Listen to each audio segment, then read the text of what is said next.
All relationships go through dry spells, but when couples stop having sex and it goes on for a while, it threatens much more than a physical connection. Dead bedrooms can do real damage to emotional intimacy that can show up in other parts of the relationship and create barriers that make it even more difficult then to rekindle a satisfying sex life.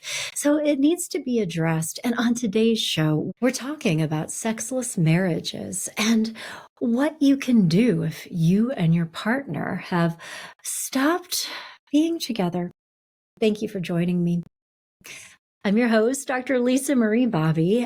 My background here, I'm a marriage and family therapist. I'm a licensed psychologist, board certified coach, and also the founder of Growing Self Counseling and Coaching. So I do a lot of different things, but truly in my heart of hearts, I am a marriage counselor first. And I really wanted to talk about this issue, sexless marriages or, sexless relationships of any kind, because it's so important and it's also very common. And it's also really hard to talk about, even in couples counseling. I tell you what, I have worked with so many couples over the years. They come in, they have, disagreements, they're not connecting emotionally, all the things. And, I take that at face value. We start working on stuff, and then I've learned since to not do this, but then it would sort of come out sooner or later that, oh, by the way, we also haven't had sex in 2 years. That was a mistake that I made a long time ago. Now in my career, asking about people's sex lives is just one of the extremely awkward questions I like to ask people when I first start working with them. But even then, couples are very reticent to tell me the truth and talk about sex, even in the safety of a marriage counseling office.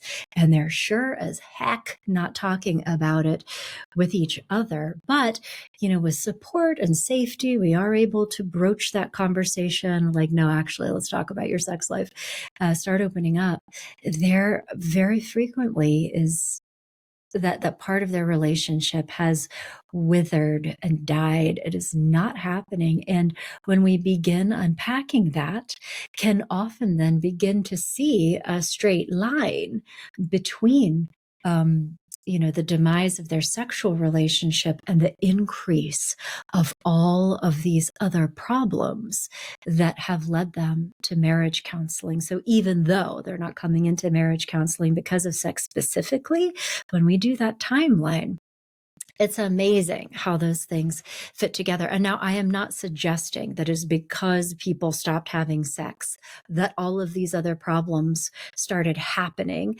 It is often the case that, the demise of a sexual connection is multifaceted, and there were things that happened that contributed to that weren't addressed. However, the sexuality is kind of like the canary in the coal mine when it comes to relationships. So if sexuality has ceased to be like that proverbial Monty Python parrot, it is going to be indicative of other usually growing problems in a relationship too. So it is very important to address this because it is one of the first things that will often signify to us that bigger issues are brewing.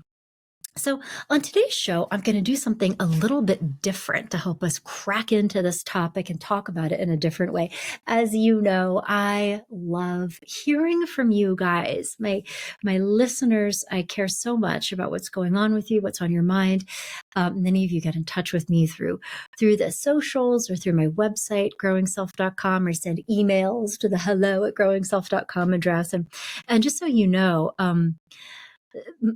much of those I want to be very, very respectful because you're telling me about very intimate and confidential things that are happening in your life. Many times when I get messages, it is, Lisa, here's what's going on for me, but I don't want you to say all that out loud on the air because somebody could hear it, or I want to keep this private. Like people could connect the dots, but like talk about this issue. Okay. So I just want you to know that that's a lot of what's happening for me behind the scenes when I'm putting together these things for you. It is my efforts to be responding to your questions and your concerns in a way that is helpful for you, but also that is protects and honors the confidentiality, because that's so important. So keep them coming. I love hearing them.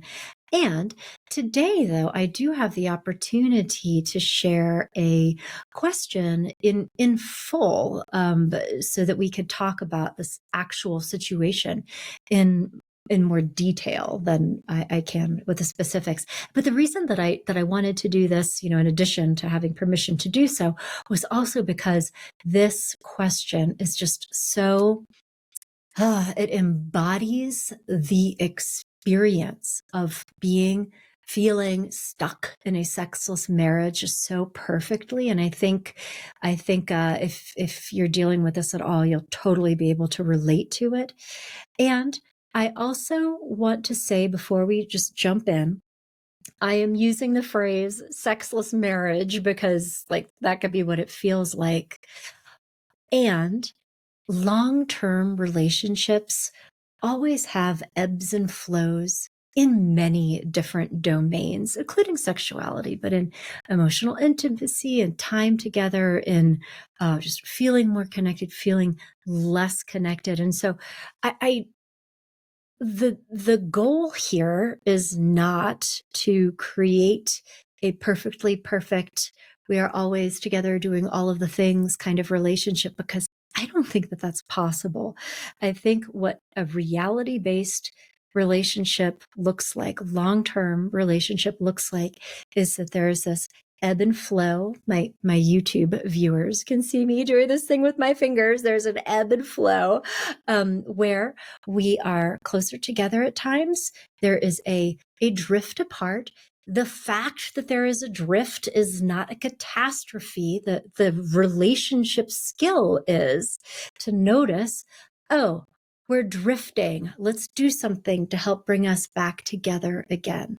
That's the way relationships work. Rupture and repair, disconnection, reconnection. So I don't want you to think that I'm trying to paint a picture that, there should never be an ebb and flow. There are always fluctuations.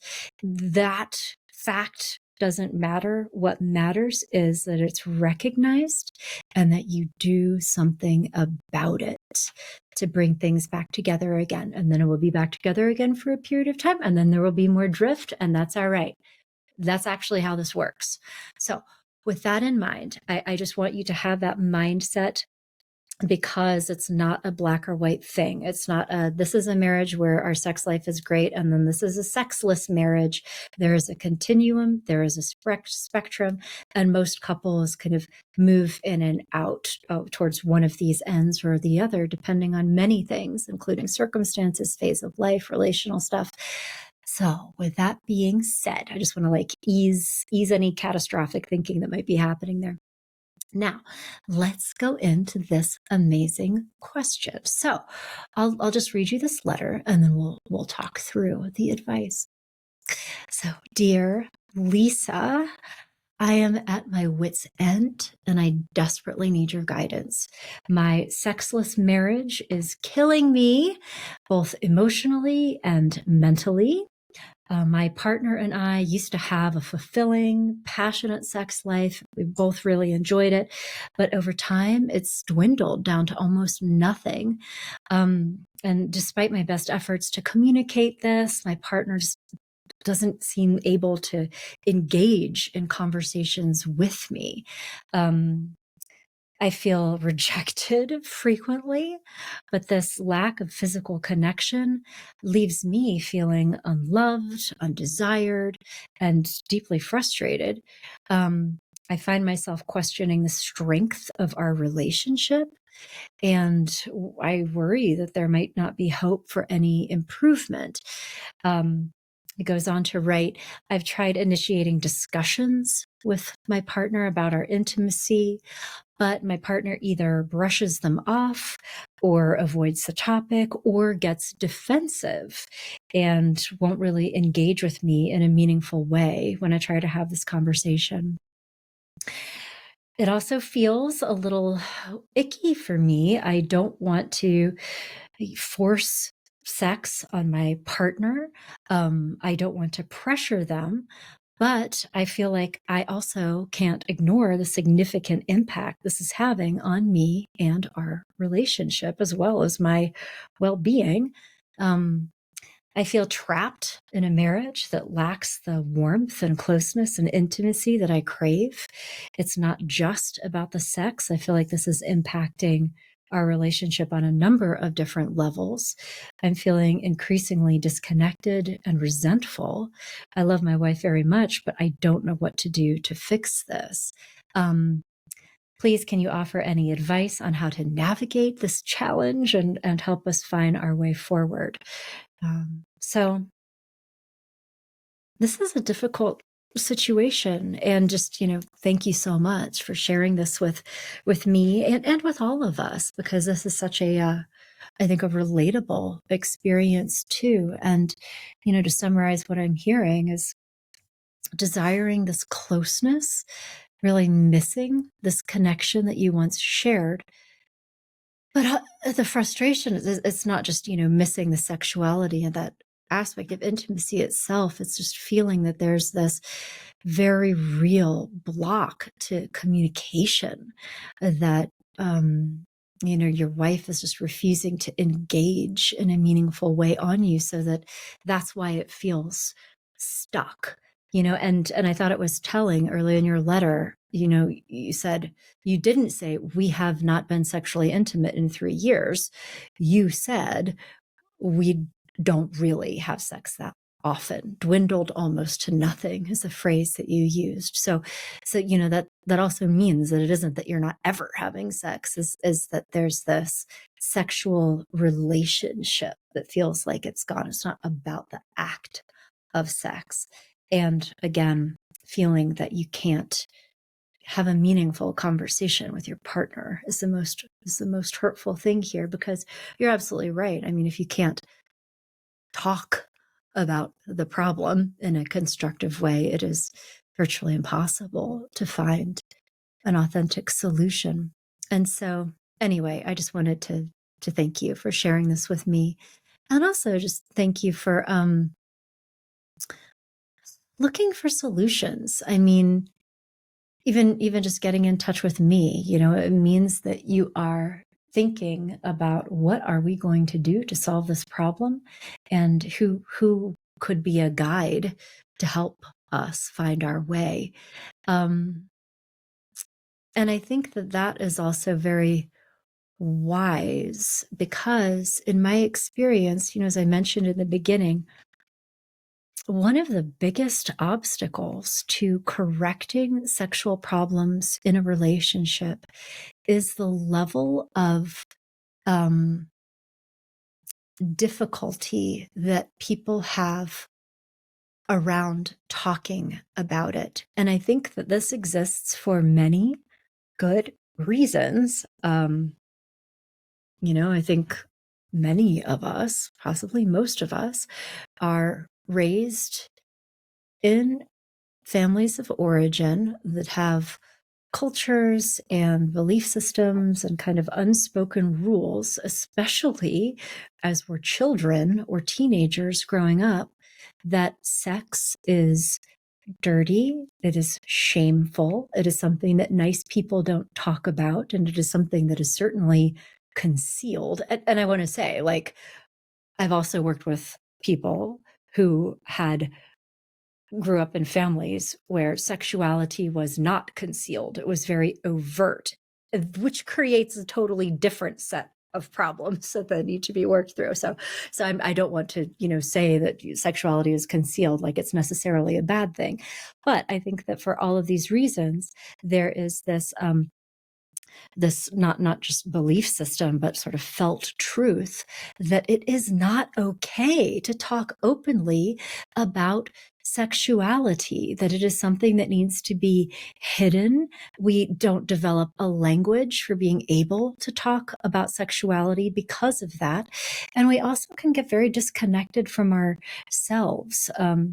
I think we frequently can also go through stages of life and absorb messages around the appropriateness of sexuality in different phases of life. So for example, and this is a very like female identifying orientation, but young women, through childhood and certainly, teenage years, there's a lot of pressure to not be sexual humans.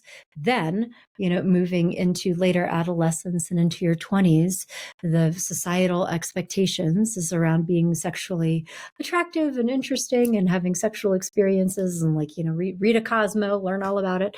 But there's like a different type of pressure, value as people is related to sexuality in some ways. But then moving into this next stage of life, being married, becoming a mother, right? That once again, like I think mobilizes this repressive mindset related to sexuality, like sexual mothers. Really? And so there's this disconnect. Not saying that any of this is conscious. This is oftentimes very subconscious.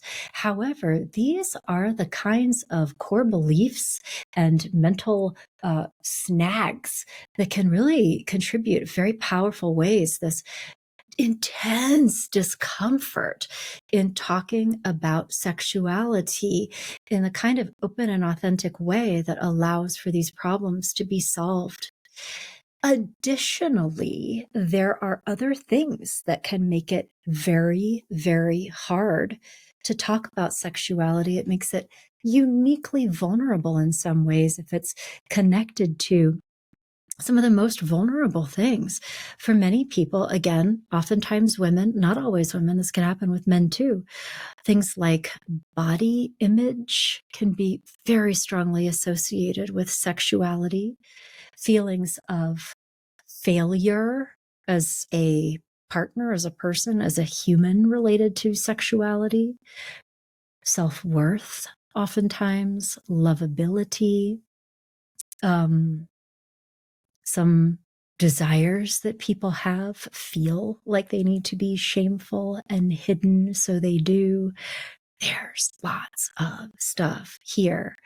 Additionally, and I'm just going to say this out loud, which may be the scariest thing of all, it's not uncommon for disconnection around sexuality to be at least partly contributed by one person not really enjoying the sexual encounters that much. Maybe their bodies or hormones have changed. Maybe they have evolved in terms of their interests. So how do you sit down with somebody that you love and say, I am not really just digging it that much anymore, right? I mean, that would be the most wounding, hurtful thing to say to your partner. And obviously, you don't want to, if that is the truth, find some other ways to say it. But also, like, that's a conversation that needs to be had if you would like to have that be different. But so many barriers. Like, I don't actually feel as attracted to you as I used to. What do you do with that, right? So it's a fraught topic. And I wanted to just put all this out there first and foremost because I wanted to normalize it and acknowledge the fact that it is very difficult to talk about and that talking about it is key to find solutions to it. So I will absolutely give you some strategies in response to your heartfelt question about things that you can do at home to crack into this in meaningful ways. But I also just want to say out loud that many couples struggle to talk about this without the support of somebody who can hold that door open. Whenever things get too vulnerable, get too intense, or too emotionally fraught, what does everybody do in these moments? we close the door. Say, it's actually not that big of a deal. Or, oh, you know what? I just forgot I'm late for something. Bye. Right. Or avoid, get defensive, deny. Those are all other very effective ways of closing doors to intimacy and connection. And so one of the things that I say over and over again on this podcast is that growth is only partly informational. And that's my intention. I mean, for making these podcasts for you, I am conveying information. That's what this is. However, the big part of growth is experiential. We need to have experiences with each other, with ourselves, that are the transformation. The experiences change us. And if the situation, like talking about sexuality, feels so impossible that we're jumping out of the ring instead of staying in that, you will not have the experiences that will allow you to grow, or you will potentially have negative experiences that will make things worse instead of better. So the reason for connecting with somebody like me, so a marriage and family therapist who really understands sexuality, healthy sexuality, is twofold. Part of it is informational. Sure, you'll learn new things, you'll get strategies. But I believe the more powerful part is how to help you have safe experiences, safe conversations that really go where we need to go. Don't let you run away. Don't let you avoid, deny, defend, get away, right? Hold you in place and have that go well, as opposed to turn into a hurtful or traumatic experience for either of you. So we're creating experiences for the people that we work with. And I just wanted to say that out loud, because if you take some of the information that I provide in this podcast and then go home, try to have this courageous conversation with your partner, and it doesn't go well, it blows up in your face, or if they're like, that's not what happened, I don't even want to talk about this, right? I don't want you to be surprised. And I want you to know that that is not the end of the story. What most people need to do is get into some kind of a structured system that allows them to do this work in a facilitated and supported way. It's difficult to do this work without it. So, with that said, I will tell you what happens in sex therapy with a marriage and family therapist, just what this growth and healing process looks like and what it involves. And I'll be sharing information about things that you can do at home to try to do some of this yourself. The very first thing that will always do, and if you ever start talking to a therapist or a sex therapist who doesn't do this, I would be highly suspicious, is first of all doing a very, very, very thorough assessment that helps create clarity on, some of the things that we were talking about before, like family of origin stuff, belief systems, also like life experiences. Unfortunately, sexual trauma is very, very common and can really impact our healthy sexuality. And sometimes these things are so tender. I mean, they're not discussed at all, even with our intimate partners. So, a family therapist who knows what they're doing is really going to take their time, probably have individual sessions to really understand what's happening here. There is also a very important component of healthy sexuality that is quite physical in nature, that doesn't have to do with our psychology or our feelings or our belief systems or our traumas. It actually has to do with our biology. How does the equipment work these days? I mean, things like, hormones, hormonal birth control, there are different health conditions that can have enormously profound impacts on the way we experience sex. And if that isn't known and understood and addressed as its own discrete thing, and you have somebody who, just starts working into like your feelings about sex and like, is there, what are the problems in the relationship without first really understanding, is there something else going on that will physically create an obstacle to the kind of healthy sexuality that you desire? It is going to sabotage the entire process. So that assessment piece is really, really key.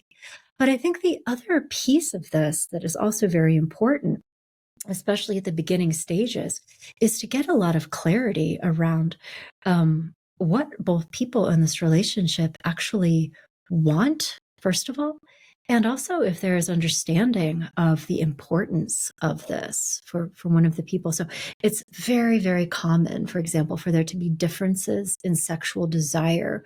One person craves, sexual closeness more than the other does. In the case of this letter writer, as you were talking about your experience, obviously you want more sexual intimacy than your wife does. But one of the questions is that, does she really understand how important this is to you and why it is so important to you? Another truth about communication and relationships is that there's often a big disconnect between what we feel, what our intentions are, and even what we are saying or what we are thinking that we are saying, that is then received in a very different way by the person that we're trying to communicate with. They're receiving it through their own filters, belief systems. Maybe we're not really communicating our feelings and intentions as clearly as we think we are, is always one thing. But the other is that to a large degree, people kind of hear what they already believe much of the time anyway. So one of the things that I would be exploring with you in this process of restoring healthy sexuality is, does your wife understand how important this is to you and why? Because what stood out to me in this letter is that this is all about intimacy for you. It is about connection, emotional connection, feeling loved, feeling valued, feeling wanted. It feels like being in a relationship, really, to you. And it's painful. And without that, it feels kind of like not being in a relationship in some ways. Does your wife understand that? Does she think about it very differently? Does sexuality itself mean something very different to her than it does to you? To her, it might be, having a sexual sensation that has nothing to do with the meaning that it has for you. But you can't talk to her about that. She's slamming the door shut in your face. So where we would go absolutely first is having that conversation. It would be an emotionally vulnerable conversation. You would need to talk about how you're feeling and the pain and what it means to you, really like letting her see that. And she would need to be supported, I would imagine, in being able to receive that, because it might bring up a lot for her, right? It might make her feel upset, anxious, guilty, ashamed. It might bring up worth stuff for her. There could be all kinds of things going on underneath the surface that have led her to pull away from you sexually that you don't know about yet, and she hasn't been talking about. And in my experience, when people don't make sense, it's because you don't have all the information. So there might be a lot of stuff on her side that you might need to hear too. So it would be a series of very courageous conversations, emotionally supported conversations. It would be a safe space for both of you, but that's what we would need to bring out into the open to understand what is going on.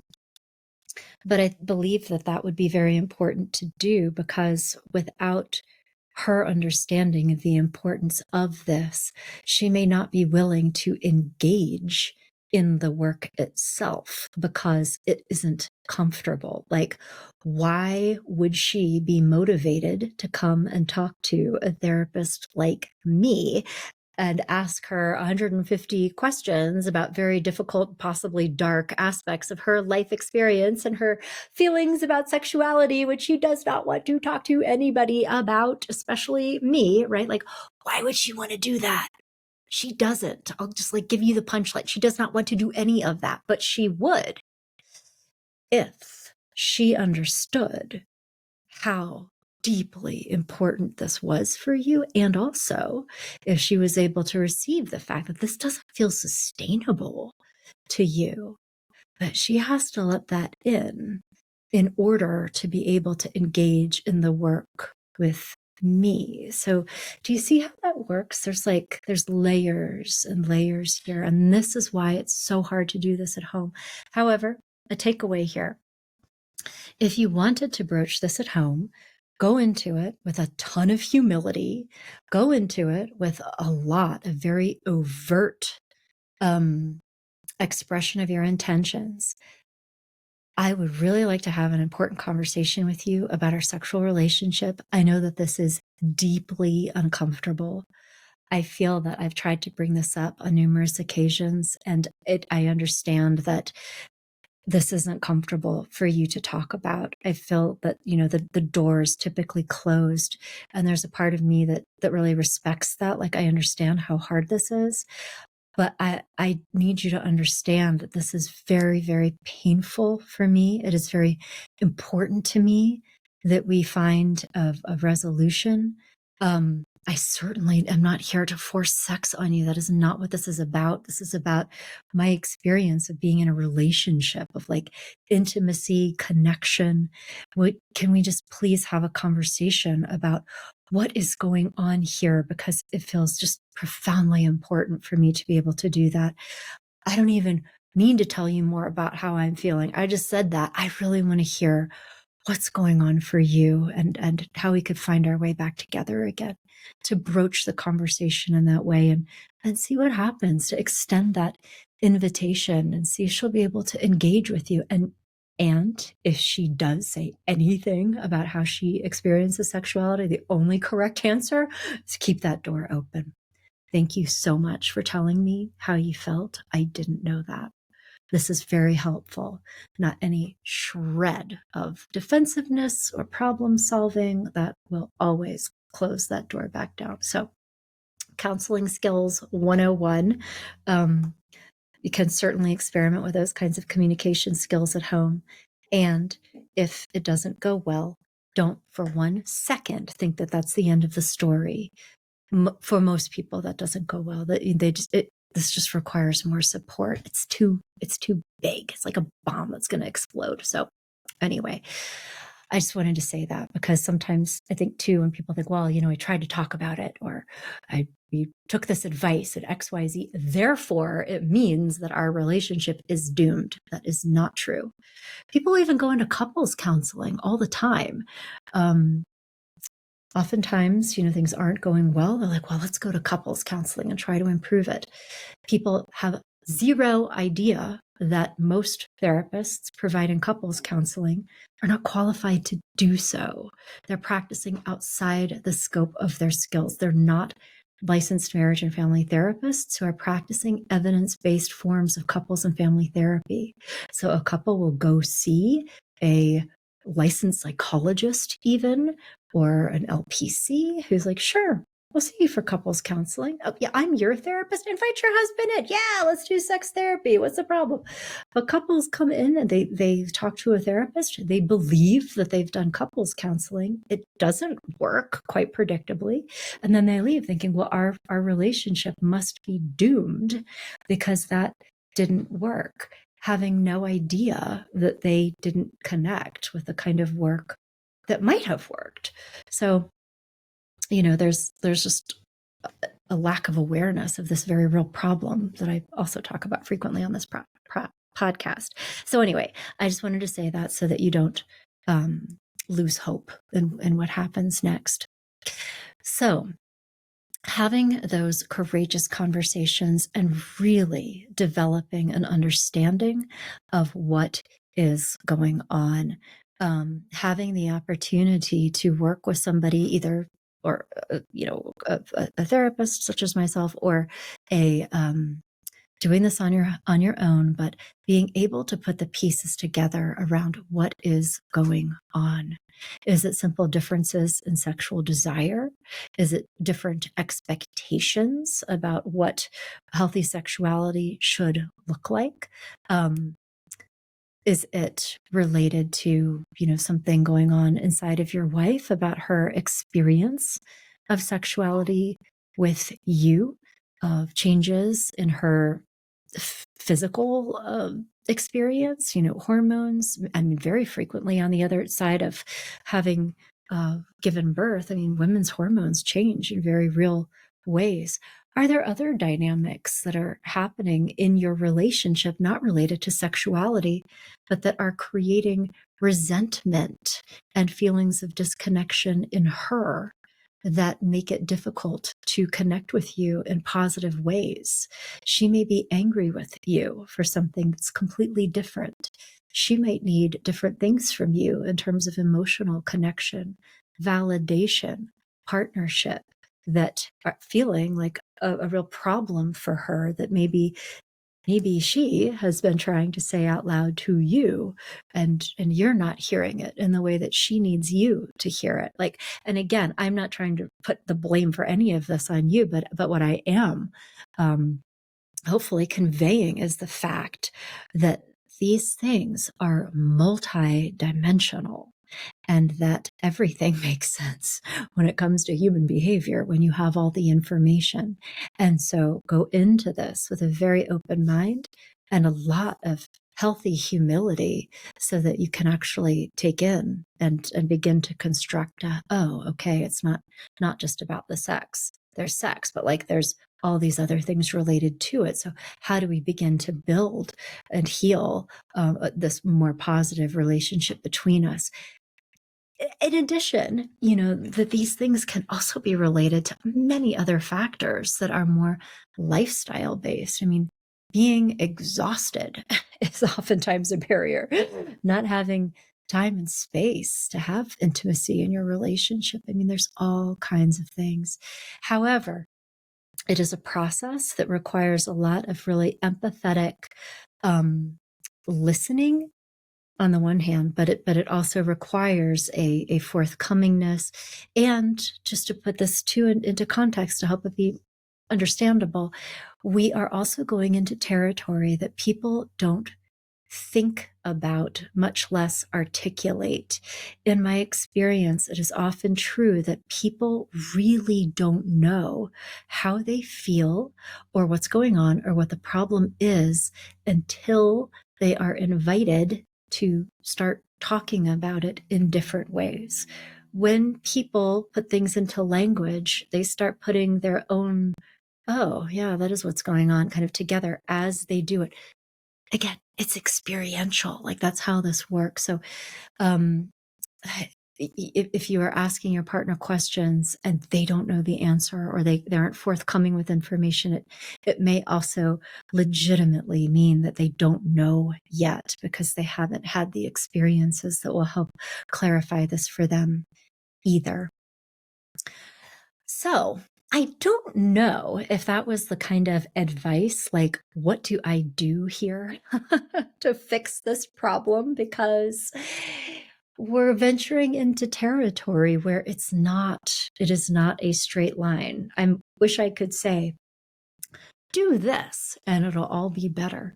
What I have invited you to consider is what I believe is really the truth of the matter, is that we are needing to begin exploring a very complex web, a system that has many, things that are attached to other things in order to understand the whole and to create positive changes in the system itself. So I don't know exactly what the answer is to change the dynamic of the situation.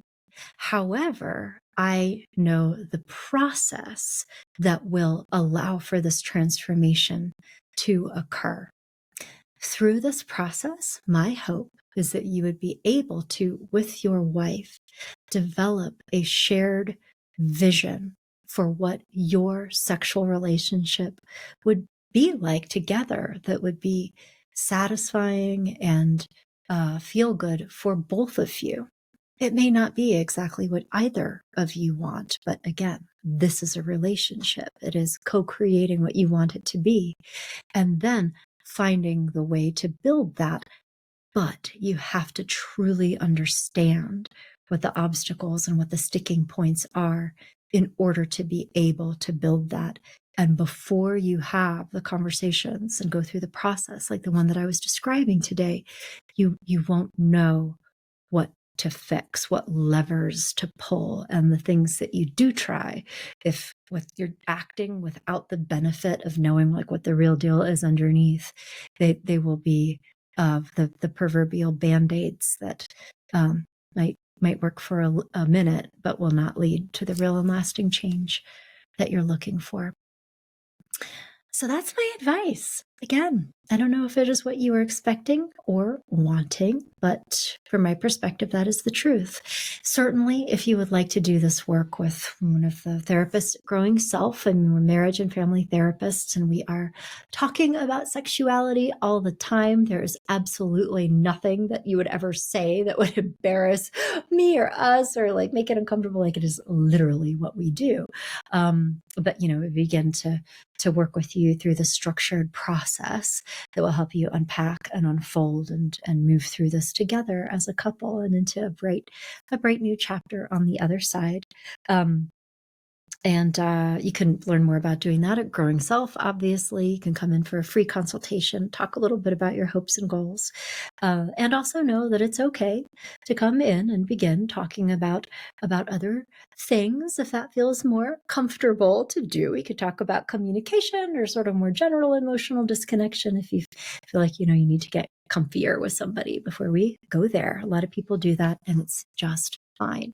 So anyway, I hope this was helpful for you guys today. And if any of you have follow-up questions or want to hear more about like facets of what I've discussed today, please get in touch with me on social media, Facebook, Instagram, all of the places, or through our website, growingself.com. Shoot me an email, hello@growingself.com, and we'll keep the conversation going. Okay, thanks a lot, everybody, and I'll be back in touch next time with another episode.